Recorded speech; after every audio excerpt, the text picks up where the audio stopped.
iPhone micro. So, 1026 settings. I slept in because I needed to sleep in. I was very tired from about 11 o'clock last night right through about 10 this morning. Yeah, I had a big sleep.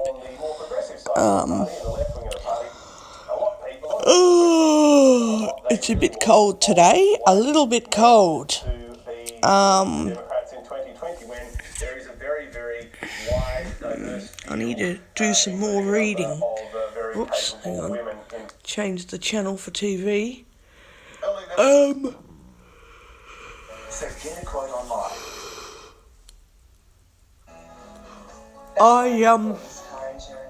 need to do a lot more reading, which I'll get into.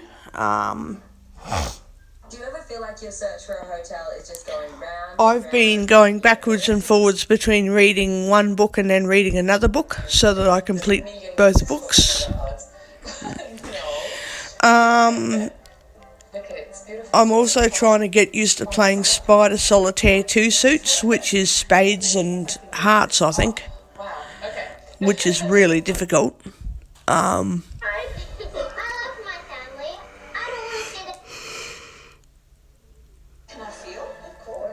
So, yeah. As for breakfast, I don't know what I'm going to have. I don't know. Actually, I could have banana on toast, but that might as well be banana bread. Might as well be banana bread. Yeah. Then again, I could this afternoon, the banana bread that I buttered and I ate some of it and put some in a container last night, I could put the banana bread container into my lunch bag and have that for afternoon tea while I'm out this afternoon. In fact, I might do that because then I don't have to buy afternoon tea. Oh, wow. Yeah, I'm going to do that today. That'll be nice. Yeah. Right, so,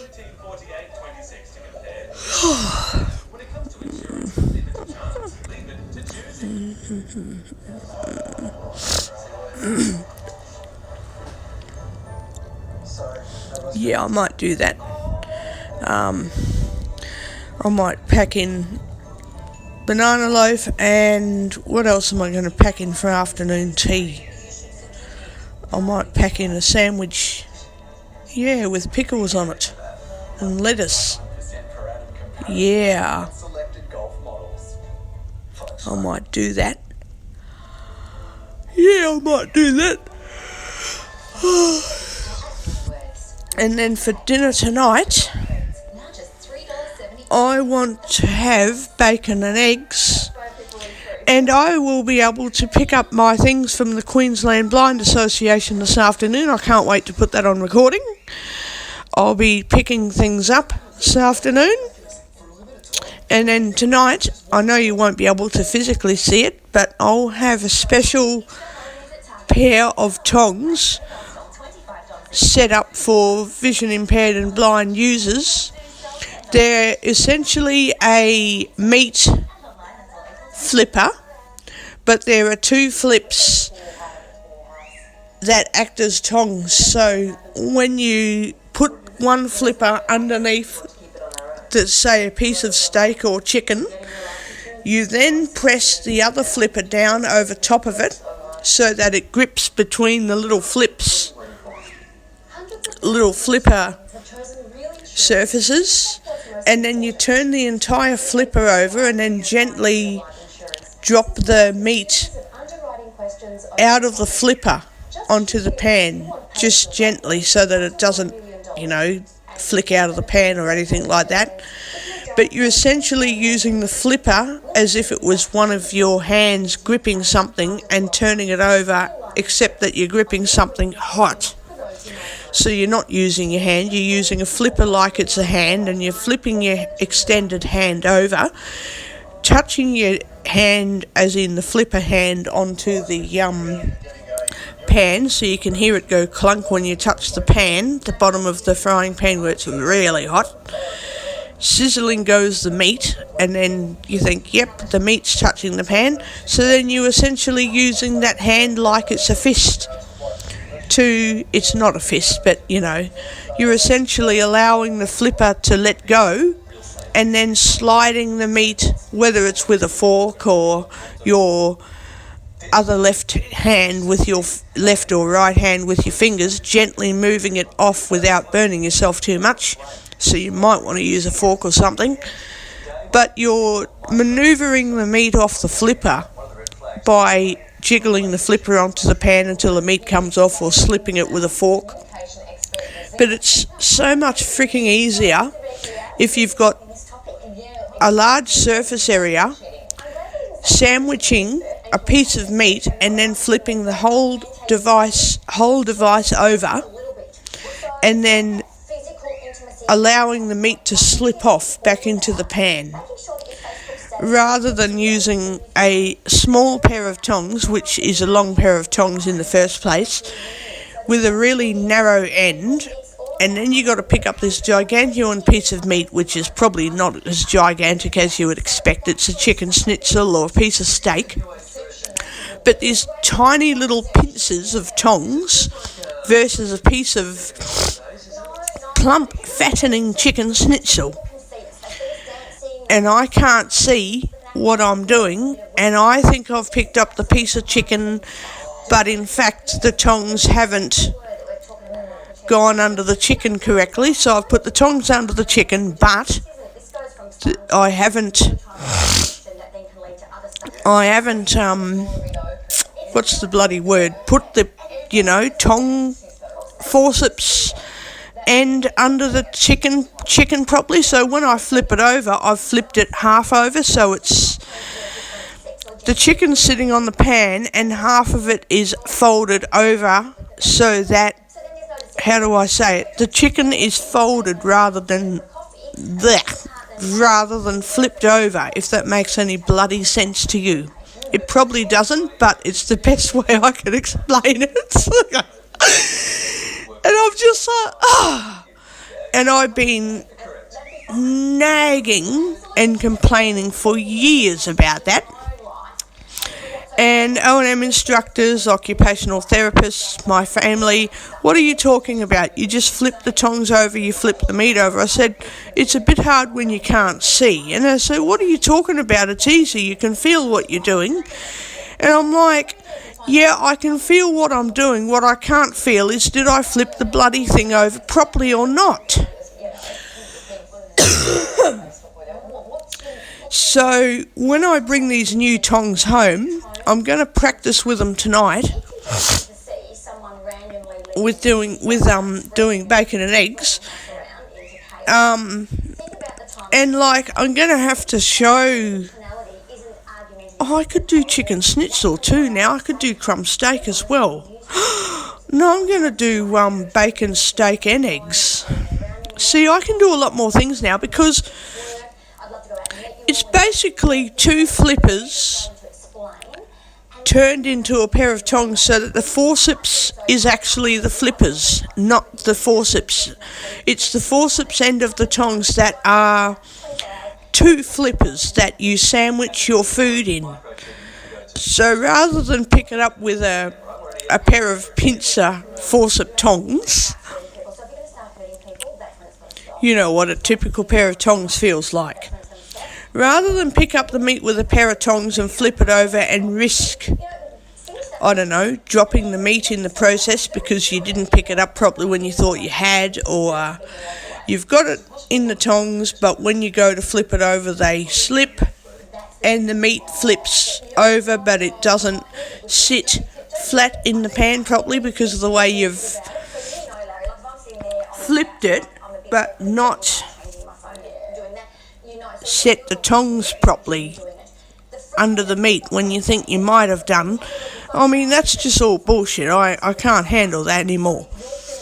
Whereas with these specially modified tongs, they're I don't know how to show footage on a bloody video to actually show people what they look like. You've got one flat surface pushing it under the meat, and you still have to judge it right, that you've got it under the meat properly. But you push it under the meat, and then you press the other flat piece of plastic, because they're Teflon. You press the other surface of the top flipper down, so that you're essentially using it as forceps, but they're a flat surface sandwiching the meat, so that when you pick it up and turn it over, it's like using a normal pair of tongs, except that the flipper is wider than a piece of tongs, and both surfaces that press against the meat hold it properly in such a manner, like as though you wouldn't do this, but like as though you're holding both hands on a piece of hot meat and then flipping both of your hands over and then placing the meat back down.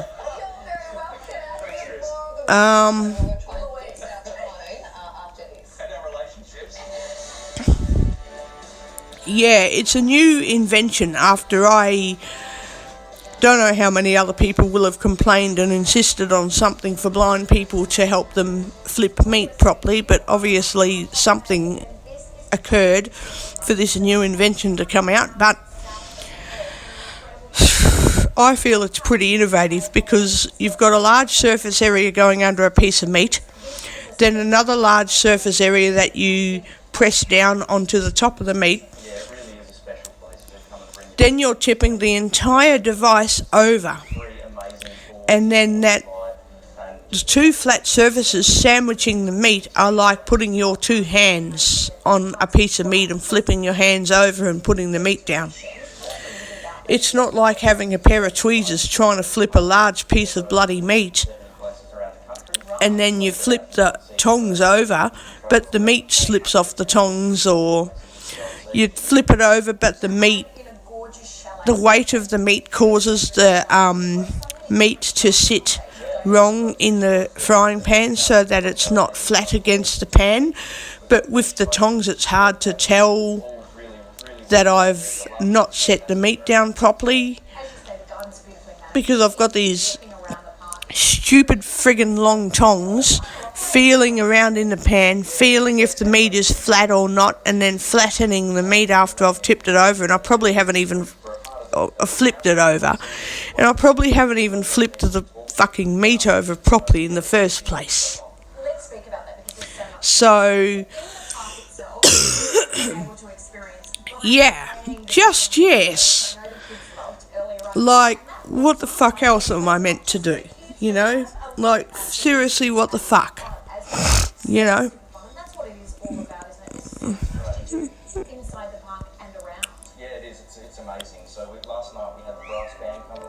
Yeah, I don't know what I'm meant to fucking do, really. I'd love to have a piece of fried steak, but obviously, you know, I can't flip steak properly because these stupid goddamn tongs, feeling under the steak, picking the steak up and then doing a bad ass shit attempt at flipping the meat properly. But when I've got these pair of tongs that are essentially a double flipper, and then you sandwich your meat between the flippers, then turn it over, you've got such a great big surface area holding your meat, and then the meat slides off the flipper onto the pan. It's already flat because the flipper flattens the meat while you're squeezing the meat between your great big flippers and holding it and flipping it over, and it's flat when you put it down. It's not folded over the fucking tongs wrong and frustrating me. I can't wait to try it. I might do a piece of crumbed steak tonight. Yum. I like crumbed steak, especially on bread. Yum. Twitter, now, notification. I might have to do steak and eggs on bloody bread. Yum.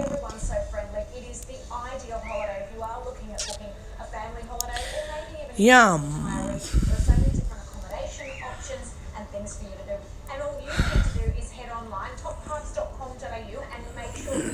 your next holiday. It truly is a magical holiday destination. I think we need to hit the slide. Yeah, let's go get on the slide. But yeah, I am going to try out some cooking tonight on recording, which will be good fun. Good fun. Soup for you.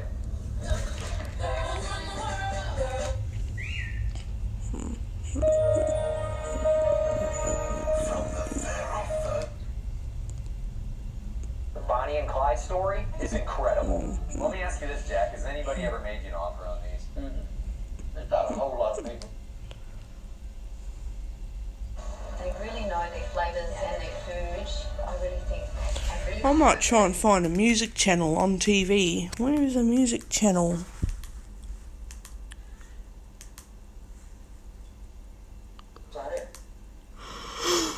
Where is a music channel? And then I'm going to get a feed.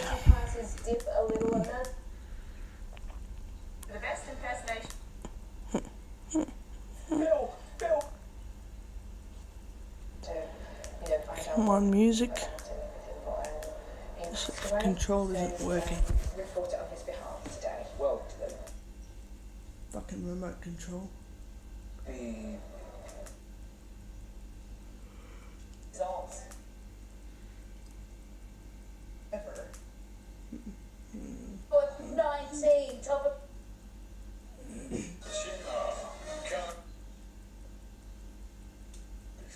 before you book, check that. coast flow of 20, top of excess, and they offer flexible.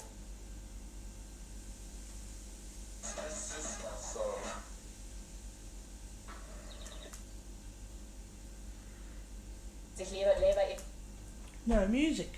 Is it getting back on the wall? There is no music. This is how it gets bigger. Stock take sale. Oh, are you kidding me? Oh, here's the music. Twitter, now, notification. I found music. There we go.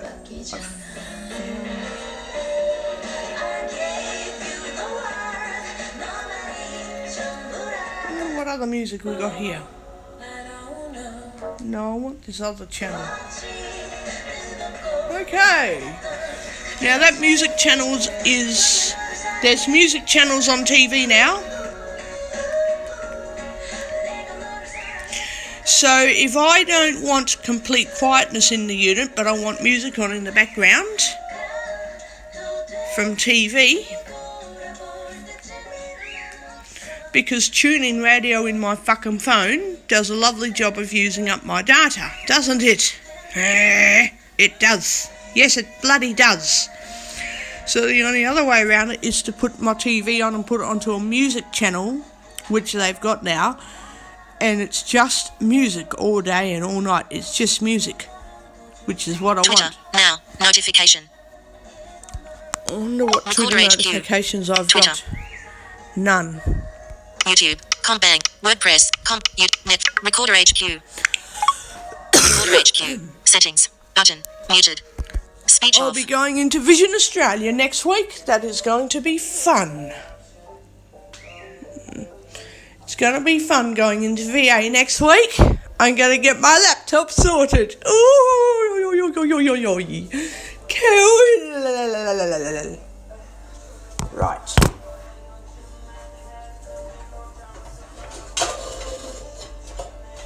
Oh, I need to put all these bloody things away.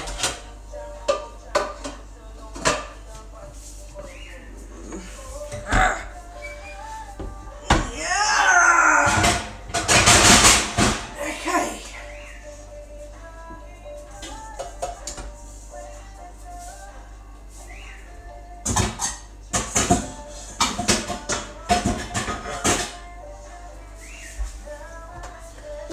All these other fucking things away. Oh, okay. Well, that's all wet. Oh, it's still wet. Still fucking wet.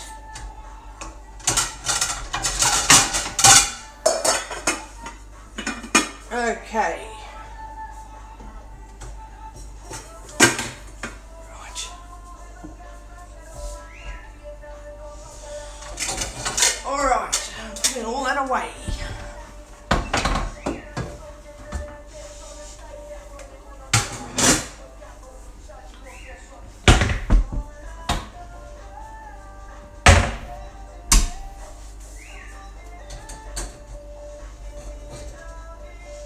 That cup is definitely going to come in handy today. I'll have a few drinks. I want a few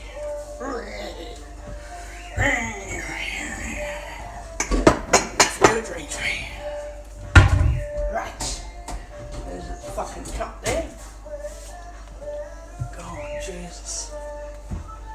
Little cups.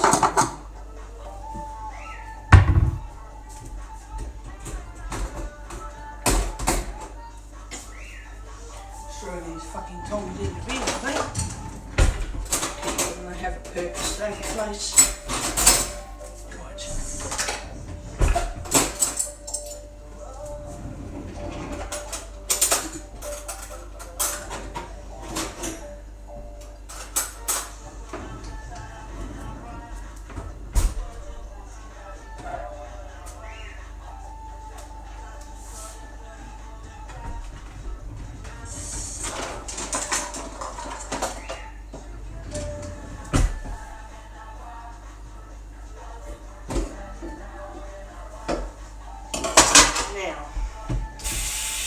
Time to wash these motherfucking dishes.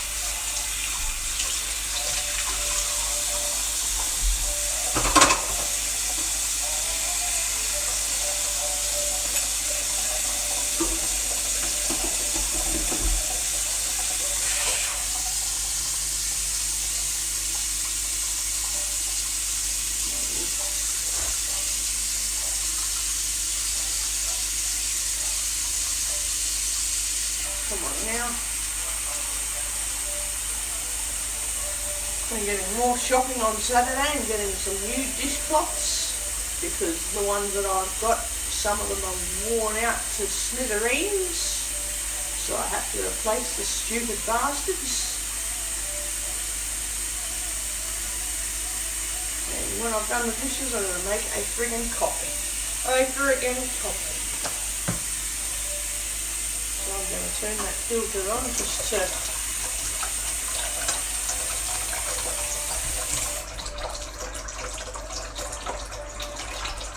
drain the stupid thing a bit.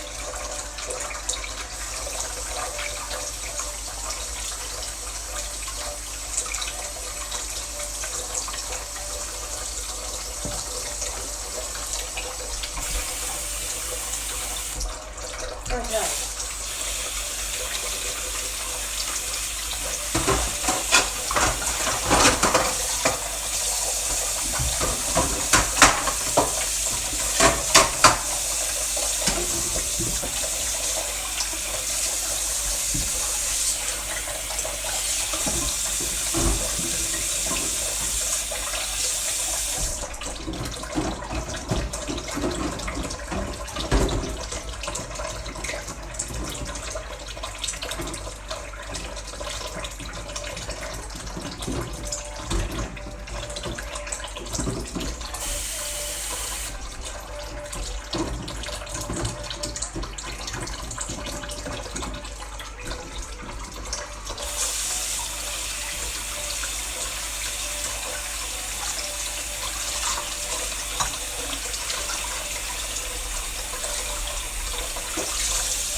Okay now. Oh, I forgot about that fucking rice and vegetables. Ah, shit. Oh, Jesus. Well, the good news is I can take things in for lunch that I cook the next day and microwave it. Ooh, at Visit Australia or wherever I happen to be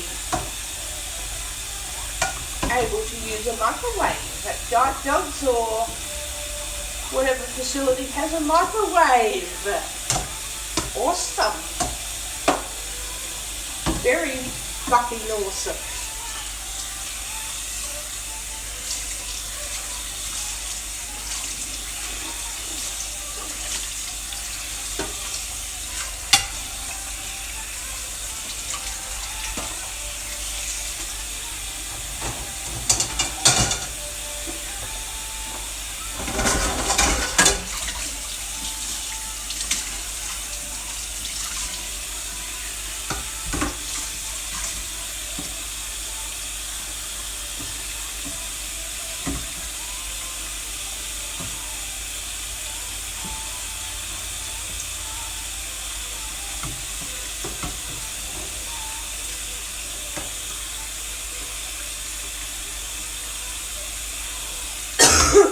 I can't wait to start cooking tonight.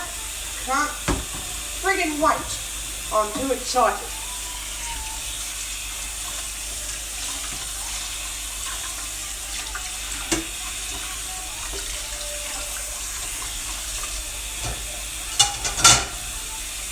Not fucking wait. Can't wait. I don't have to have a frozen dinner from the freezer. God. I do not always want a frozen dinner. Not always.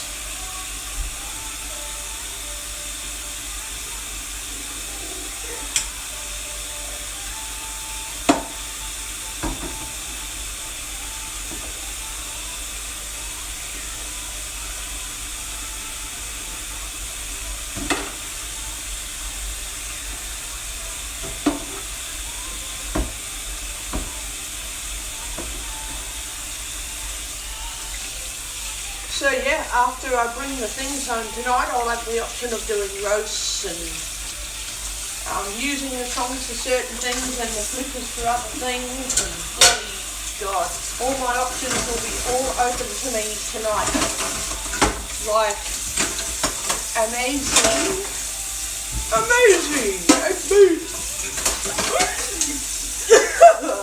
I'm trying to do that stupid, on BMAs, there's this stupid voice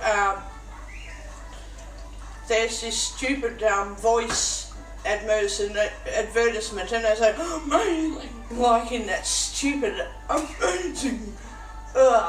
amazing tone. They use a stupid voice tone to go amazing.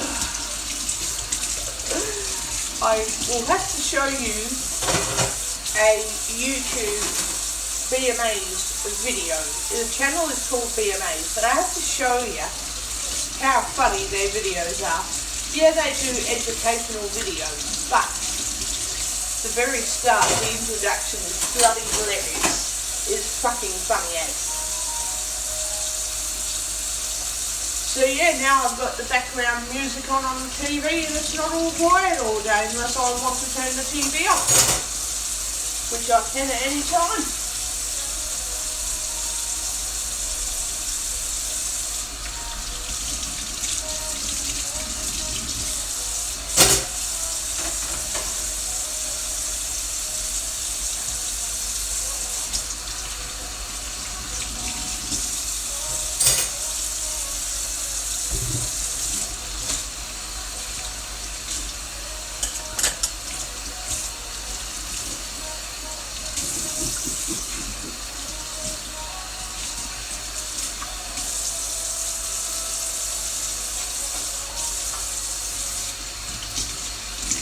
I might get, what am I going to get this afternoon when I'm out?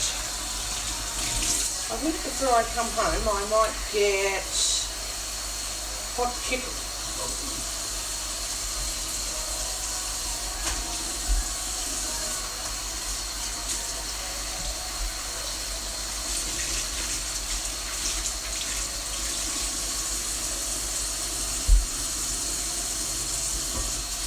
Yeah, maybe I should get a hot chicken.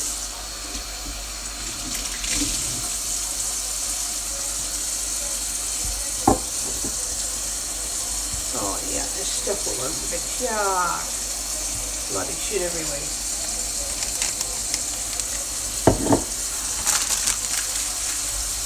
Lucky the ants are big because the ants come in and eat all of that. And I'm going to pack up afternoon tea for this afternoon to eat when I'm out, because I don't want to buy afternoon tea.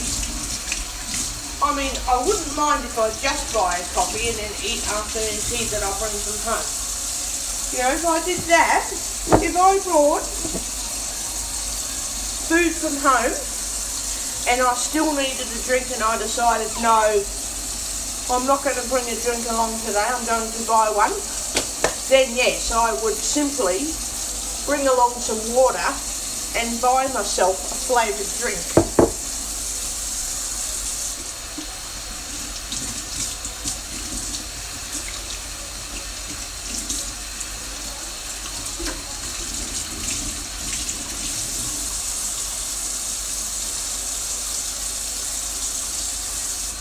I'm going to get dressed this afternoon before I go out. I'm going to get dressed at about, I get picked up at 1:30, I'm going to get dressed about 12, something like that, just so I've got plenty of time to get ready.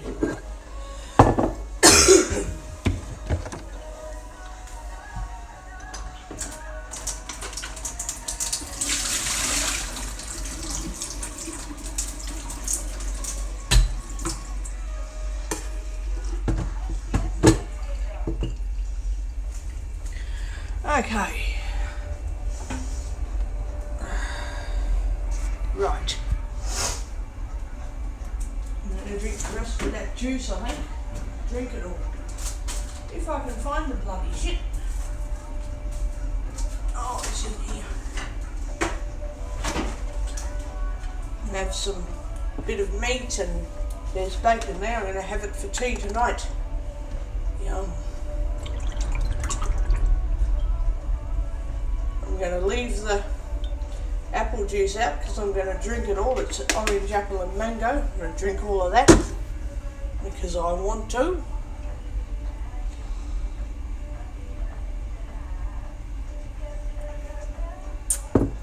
I will admit it's nice. I don't mind it. But I do prefer orange juice. I prefer orange juice over apple juice. The apple, orange and mango is an interesting 3-juice flavour, you know, 3 juices combined. It's nice, but I do prefer orange juice.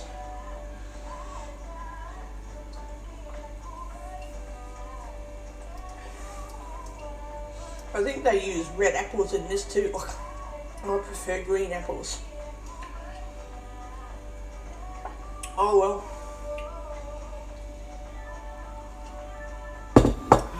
Oh no.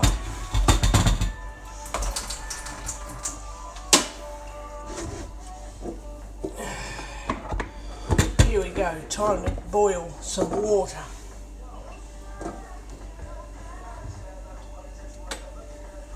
Okay, the water's going to start boiling, guys. I'm going to bring my phone over here so you don't hear it as much, because yeah, it is pretty loud, that jug.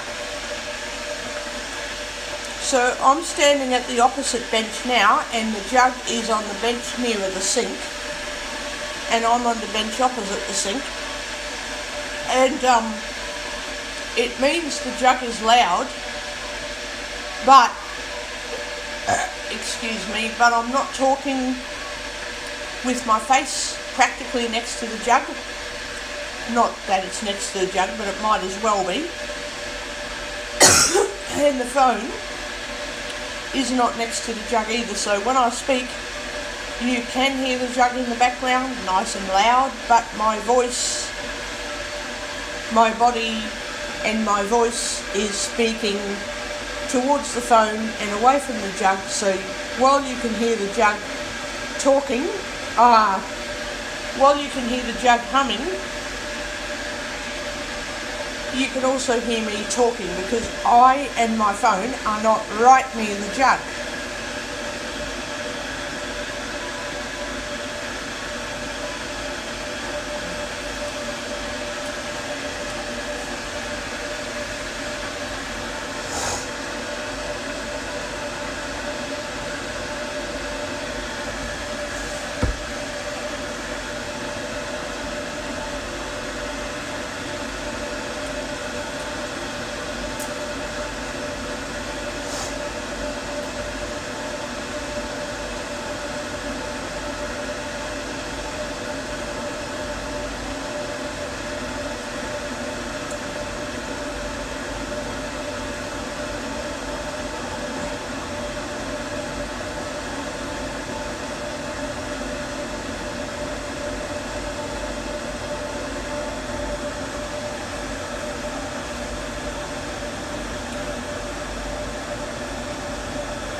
that does. Another bottle of juice. It's gone.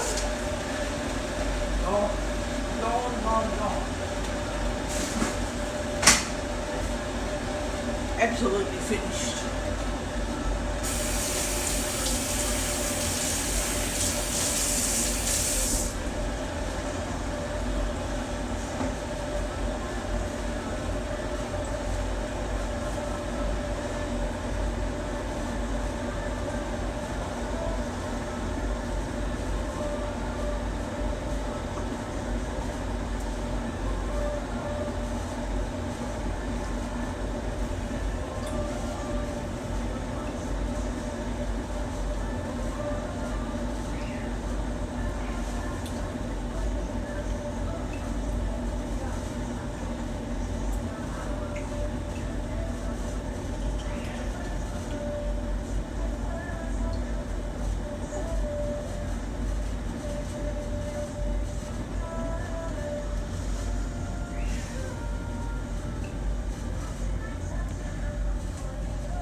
Hate it when my throat gets an irritating feeling in it.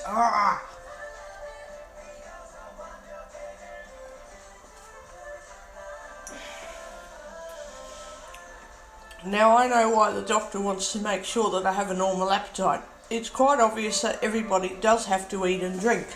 That's not something that you can deny. But let's say I go to the doctor's for a typical appointment and he says, guess what, do you know about this and have you been told about that? Did you only find out today when I told you? I'm going to be pretty fucking freaked out because usually I'm fine, let's go home, I'm fine, I'm well, thanks, goodbye. See you in 6 weeks, see you in 3 weeks, see you in 6 months. Yeah, I'm fine. What happens if I find out something that I'm not aware of or that I've overlooked or that I've thought all this time is harmless when it's not? Or what if I do find something out? What if I never do? What if nothing happens? What if I do find something out?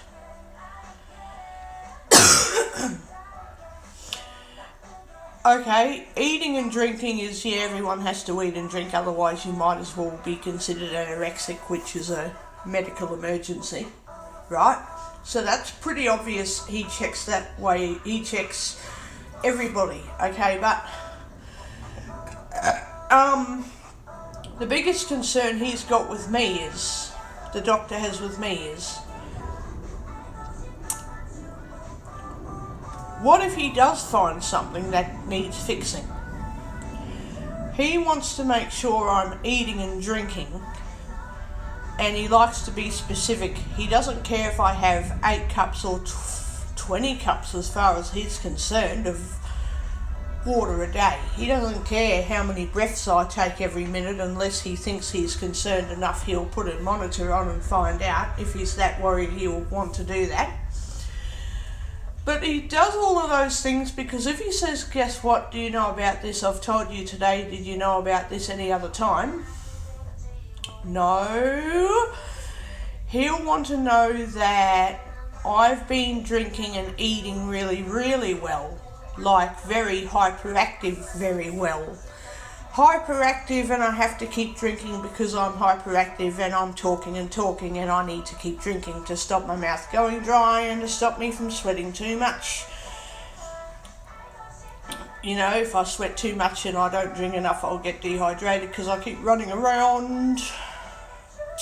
Yeah, all of that shit, right? So then something goes wrong and the doctor has to lock me up to get it fixed by the hospital, or he can just do a short procedure. It depends on what he has to do. If I eat and drink really well and then something happens, I'll still need an IV access point just in case, but I won't develop as many secondary complications to trauma during a procedure because I'll be really hydrated, I'm already physically fit and active, I eat like a pig. So if he says, righto, I don't want you to eat and drink from now on until you've been seen to and then you can eat after that, it could be for another 6 or 8 hours that I don't eat and drink. But I'm not going to die immediately or get really sick or anything like that. I'll feel really hungry, but I won't get really, really sick. You know, I won't get extremely sick. But presume that I do get really sick. I've got a good head start to recovering from that because previous to fasting from eating and drinking, I'd been eating and drinking very well. So then I'm not allowed to eat and drink. And then I get really sick for some odd reason and whatever happens, I don't know, anything really. The doctors, they have time to sort out what is wrong without having to think, oh Jesus, she's already unfit because she doesn't eat and drink properly. We'll have to treat her differently because of that. They don't even have to worry about that. They can just say, oh well, we'll just treat you like any sick person, except that you're already fit, and why are you sick? You're not usually sick, something's not right. Okay, we'll assume that you might get fit and well again, but obviously it won't work on your own. You'll have to get assistance to get better. But it'll be easier for them to keep up with my usual fluid intake because they'll know, I don't know how, but they'll obviously do some type of blood test to say, oh yeah, look, you do have a lot of water in your blood because you keep drinking it. And obviously when you're not drinking it for 8 hours, the doctors are like, how are you usually? No symptoms, no problems, and you're not comfortable now. Oh dear, we need to get you back to where you were before you got uncomfortable, because that's how I usually am. Whereas for someone who's always crook and always not well and dehydrated, the doctor's like, what are you like when you're well? And the person says, I don't know. They're like, well, that's a bit hard to work with then. Because then they've got to try and make you well, but they don't know how, like what direction they're taking to make you feel comfortable, because you don't know yourself. Like, that makes it hard. So my doctor is making me as comfortable as he bloody well can, because if something happens like spewing everywhere or chuck a fit or pass out for some reason, have a sudden heart attack, suffer from heat stroke or anything, or I don't know, find out I've got cancer and it has to be treated or something like that, or any other illness, I've got a baseline to tell the doctors, oh, I'm always really good, I don't get sick, you know, I don't know what's wrong with me at the moment because I'm not like this. I'm never just uncomfortable like that. What the hell is number one, what is going on, and secondly, what the hell, I'm never, ever sick. Meaning, I don't have any complaints to complain about, no pain, no problems, just nothing. I want to return back to that state because it's how I like it.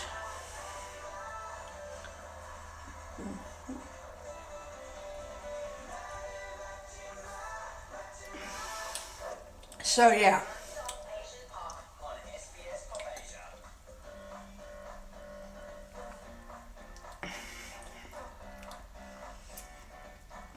The only time the doctor gives a shit about how much water and coffee and fluids I drink is when he's doing a diabetes test and when I'm coming off a Valium after I put myself to sleep for a dental procedure that I don't like. Ugh, yuck.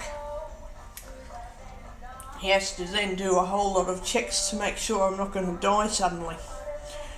Valium, it's one of those things that can kill you. You can stop breathing, you can choke on spit and spew and that, and you don't know that you're choking on spew until you wind up with pneumonia thinking, how am I meant to have pneumonia when I've just taken a tablet?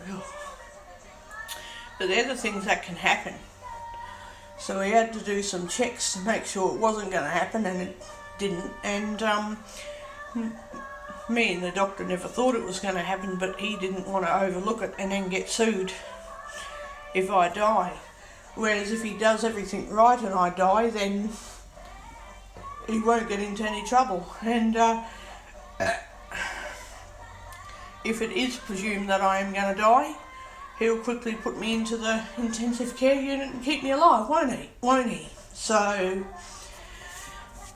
that's where eating and drinking comes in, because I can tell the doctors, that I'd be eating right now, I'd be drinking a large cup of juice right now, and why can't I have this and why can't I have that?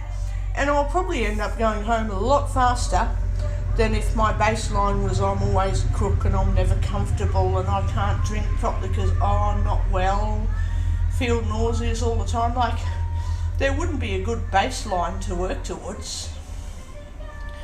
So the GP is basically working with me not having a good baseline, creating a new baseline that I like, which is to have no pain, no spewing up, no nausea problems, no, bullshit.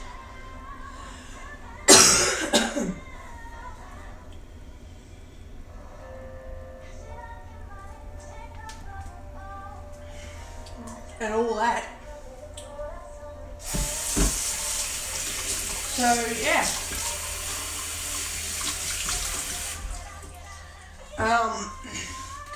If you think of all of that,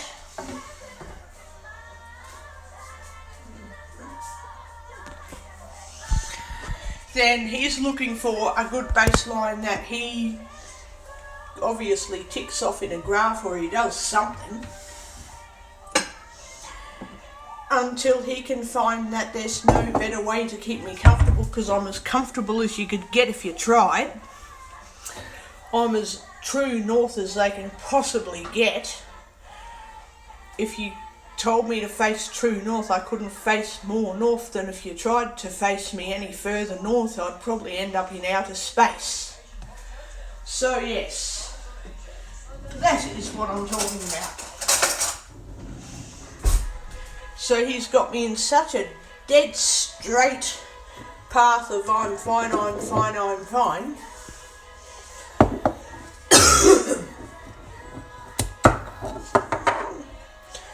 That if something were to bloody go wrong now, I'd essentially not be perfectly okay, but I'd essentially be running on fitness and energy from eating and drinking so well, and if I do get uncomfortable or crook, I can just tell the doctors this isn't what I'm like, because I'm never sick, ever. Never sick. Or run down. Maybe once in a fit I'm run down, but not to the point like this, and they'd be able to find out what's actually going on so much quicker. And then if they don't, I'll be screaming at them to give me food and drink, because that's what I'm used to, is a lot of food and a lot of drink. So that's what I want, and I want it now.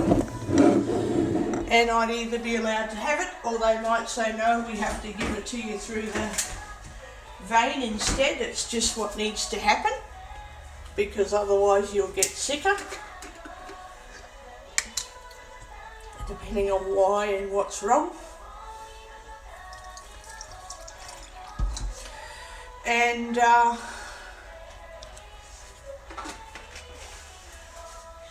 yeah, essentially, for all intensive purposes,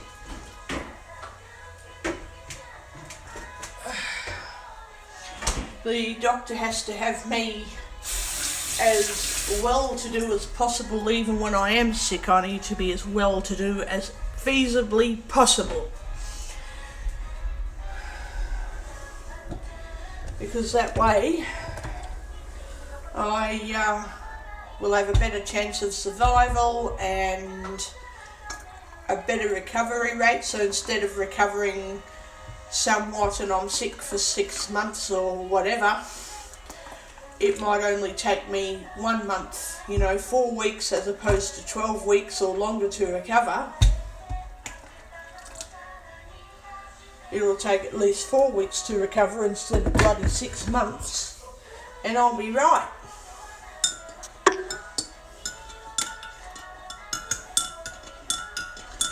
I'm going to put that fucking lunch bag to use today.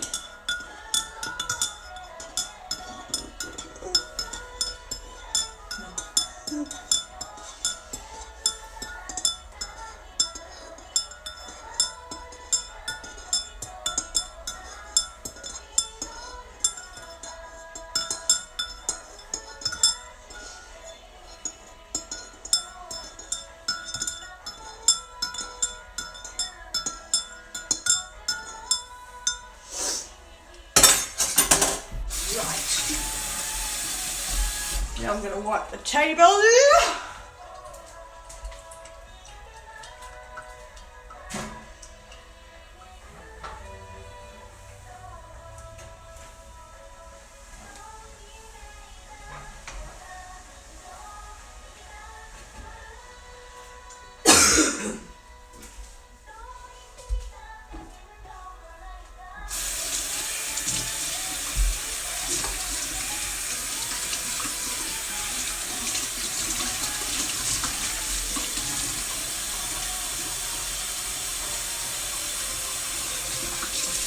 So yeah, I'm pretty sure that this doctor has made me as far as possible comfortable as he can possibly get me. So that if he has to tell me that something needs to be fixed, sorted out, whatever,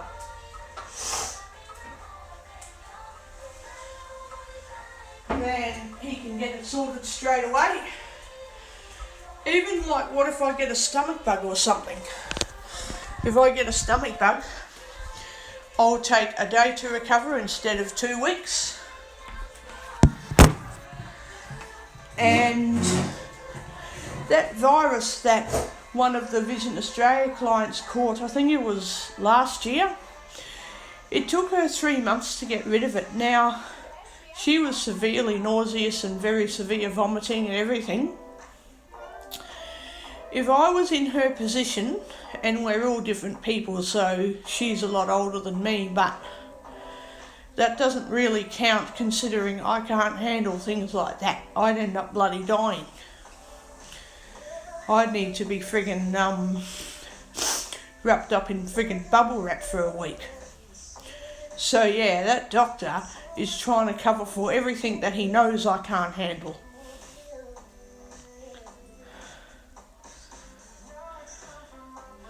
So yeah.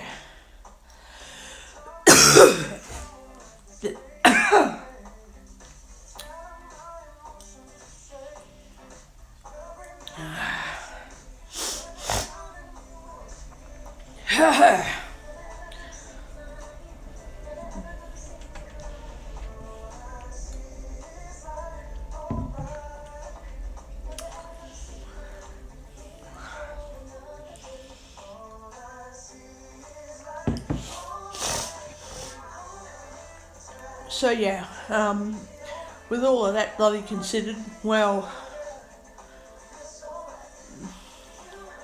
I think I'm pretty good. I think the doctor's doing his best to make sure I don't die is what he's doing. If there's any reason that would potentially make me die,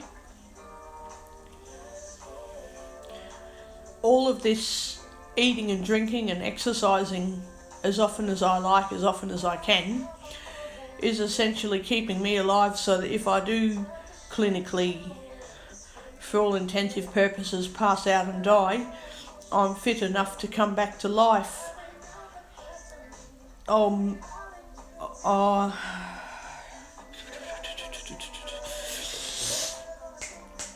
As far as I might have a bad recovery for a while, because when people pass out they get really crook, you know. You can be really fit and strong and still bloody carcass sometimes, but it's less likely. Because if you get really crook when you're very strong and fit, for some reason people can save your life easier. I don't know how, I don't know why, but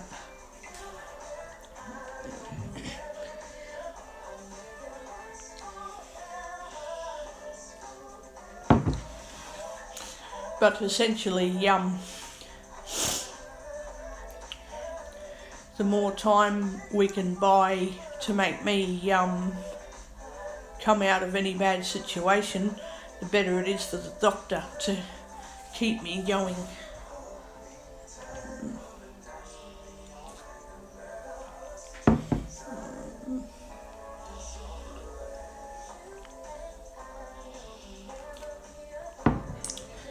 And if I wake up from surgery and I'm full of water, full of fluids, then I'll recover heaps faster.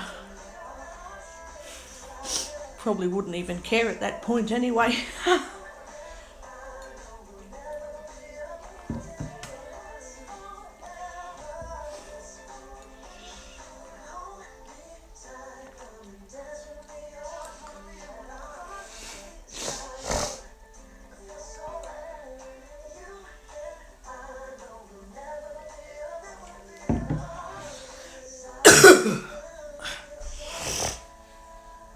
Yeah, the throat and nose are all congested. Ugh. Speech on.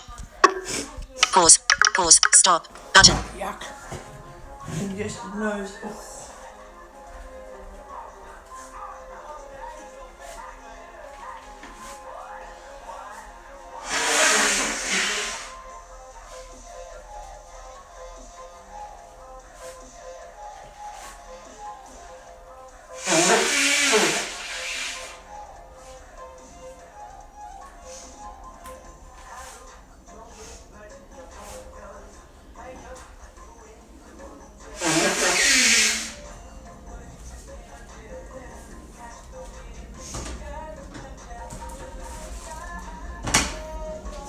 Oh, that was disgusting. Yuck.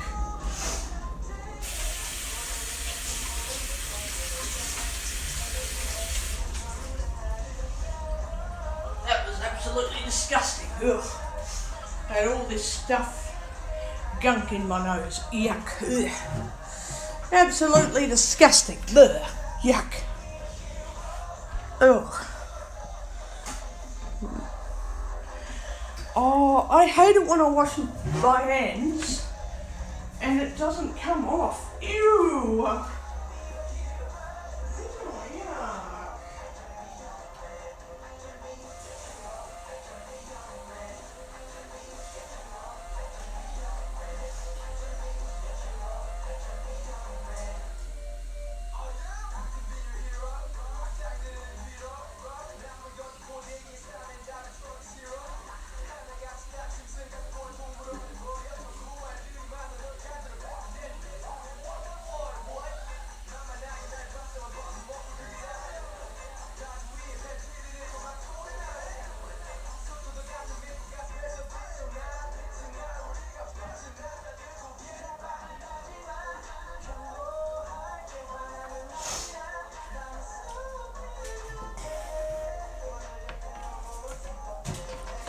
Right, that's better. Wash me fingers with Dettol soap, that's better.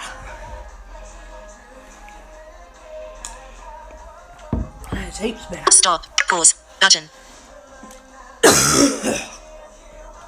Right.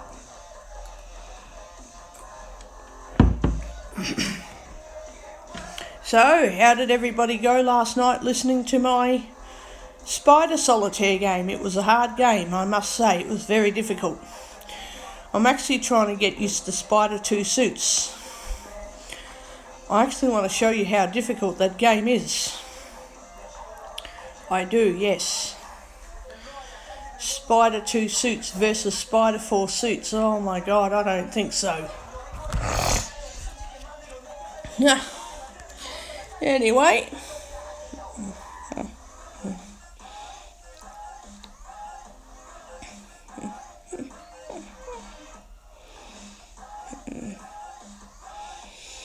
I'm so glad there is a fucking music channel on TV. I'm so glad about that. I'm very glad.